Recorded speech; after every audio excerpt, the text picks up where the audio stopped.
Hello दोस्तों, मेरे YouTube channel हर top NCERT में आपका स्वागत है।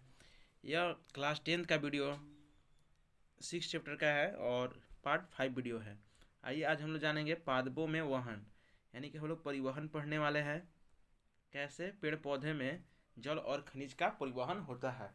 देखिए, क्या है पादपों में वहन कि पौधे के एक भाग से दूसरे भाग तक जल तथा खनिज लवणों का परिवहन ही वहन कहलाता है। परिवहन का मतलब होता है ट्रांसपोर्टेशन, मतलब कि एक स्थान से ए स्थान से दूसरे स्थान यानी कि बी तक, एक स्थान से दूसरे स्थान तक ही ले जाना क्या कहलाता है? परिवहन कहलाता है। तो जाता क्या चीज़ है? तो खाद्य पदार्थ जाता है, खाद्य पदार्थ, और जल जाता है और खनिज लवण जाता है। तो इसी चीज़ को कहते हैं परिवहन कहते हैं। आइए एक एक चीज़ को हम लोग समझते हैं। पहला है कि मतलब जो पादपों में जो परिवहन होता है, जो परिवहन होता है वो दो प्रकार से होता है। कैसे होता है? तो एक होता है पौधे में जल तथा खनिज का परिवहन। परिवहन दो प्रकार से, एक जंतुओं में परिवहन होता है। आइए हम लोग आगे पढ़ेंगे पौधों में परिवहन। तो पौधों में जल और खनिज का परिवहन,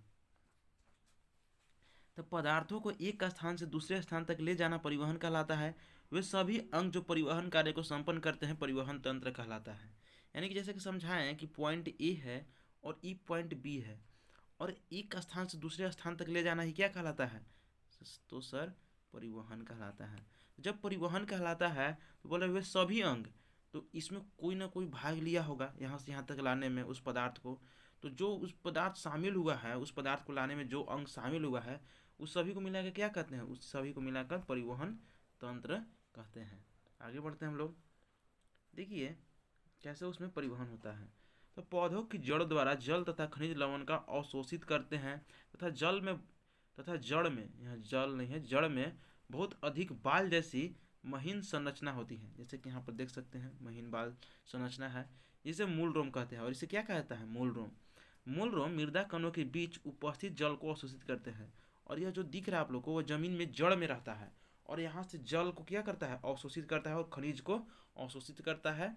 और जल और खनिज लवण जड़ से ऊपर नली जैसी संरचना से ऊपर की ओर जाते हैं। और यहाँ से देखिए, जब ये पानी यहाँ से अवशोषित कर लिया तो यह पाइप के द्वारा ऊपर जाता है। पाइप यानी कि समझिएगा नली उसको कह रहे हैं, तो नली के द्वारा ऊपर जाता है।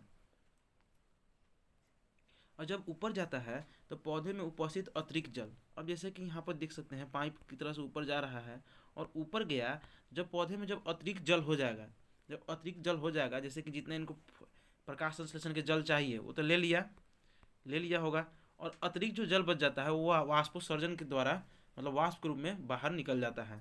तो पौधे में उपस्थित अतिरिक्त जल को रंध्र द्वारा वाष्प के रूप में बाहर निकाल दिया जाता है।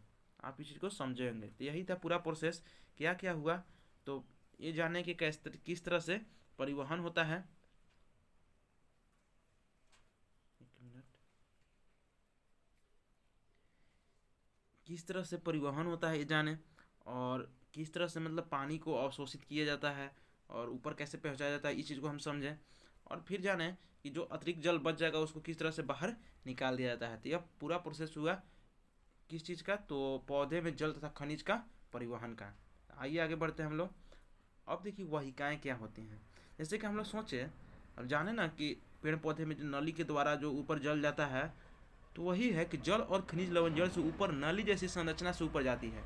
जहाँ नली की बात हो रही थी कि अगर मूल रोम से यहाँ से जल अवशोषित किया तो यह नली के द्वारा जाता है, तो उसी नली को कहते हैं वहिकाएँ कहते हैं। क्या कहते हैं? वहिकाएँ। यहाँ पर देखिए लिखा हुआ है वहिकाएँ कहते हैं। इस संरचना को वहिकाएँ कहते हैं। मतलब जिससे जल और खनिज से ऊपर जो जाता है उसे क्या कहते हैं? वाहिकाएँ कहते हैं।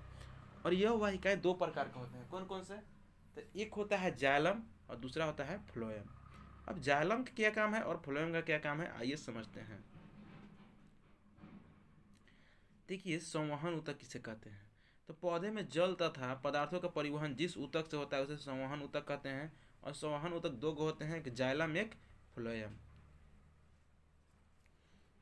जाइलम मतलब दो प्रकार के, कौन कौन से? तो जाइलम और फ्लोएम। अब जाइलम के बारे में पढ़ते हैं। देखिए जाइलम है, इसकी कोशिकाएं मृत होती हैं। यह जल तथा खनिज लवण को परिवहन करता है। यह किस किस चीज़ को परिवहन करता है? तो यह जल तथा खनिज लवण दोनों को। ये जल तथा खनिज लवण का बहाव ऊपर की ओर होता है, और इसमें जो जल तथा खनिज लवण का जो बहाव होता है ऊपर की तरफ होता है। देखिए यहाँ पर अगर जड़ होगा तो जड़ से ऊपर की तरफ जा रहा है, एरो से आप समझ सकते हैं। इस प्रकार से एरो देखिए यहाँ पर ब्लैक लाइनिंग किया हुआ है, तो आप इसी को समझें। क्या हुआ कि मृत कोशिका थी और खनिज और लवण का परिवहन करता है और ऊपर की तरफ होता है। अब हम फ्लोएम के बारे में जानते हैं कुछ। फ्लोएम, इसकी कोशिकाएं जीवित होते हैं, यह खाद्य पदार्थों का परिवहन करता है। और इस किसका परिवहन करता है? यह खाद्य पदार्थ का परिवहन करता है। और यह खाद्य पदार्थों का परिवहन ऊपर नीचे दोनों तरफ होता है। मतलब जो खाद्य पदार्थ का परिवहन होता है ऊपर भी होता है और नीचे भी होता है। यहाँ पर अंतर कहेगा जाइलम और फ्लोएम में अंतर। तो पहला चीज़ क्या रखना है कि उसका मृत कोशिका था, इसका जीवित कोशिका होता है, और वह जल का परिवहन कराता है और यह खाद का परिवहन कराता है।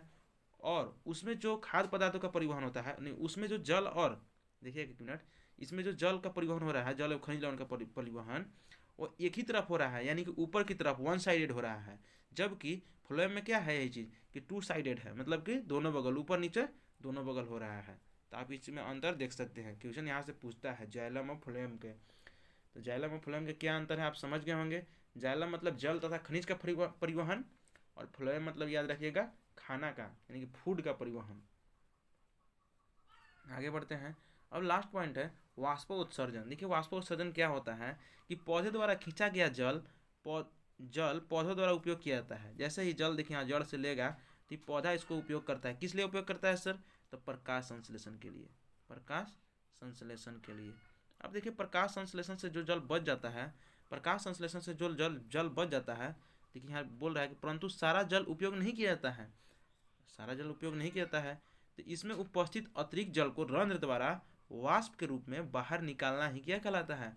वाष्पोत्सर्जन कहलाता है। आप इसी को समझे होंगे वाष्पोत्सर्जन क्या कहलाता है। आगे बढ़ते हैं।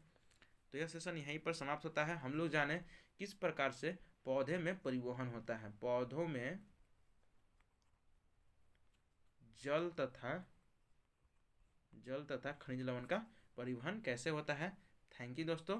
अगर मेरे यूट्यूब चैनल पर नए हो तो चैनल को सब्सक्राइब करें और शेयर करें, दोस्तों को बताएं। यहाँ पर 10th का तैयारी कराया जाता है और आप लोग को टेस्ट सीरीज भी उपलब्ध होगा जल्द ही। तो आप लोग को यह सेशन कैसा लगा आप लोग कमेंट जरूर बताइएगा। मेरे चैनल पर नए हो तो चैनल को सब्सक्राइब कर दीजिएगा। थैंक यू दोस्तों, जय हिंद।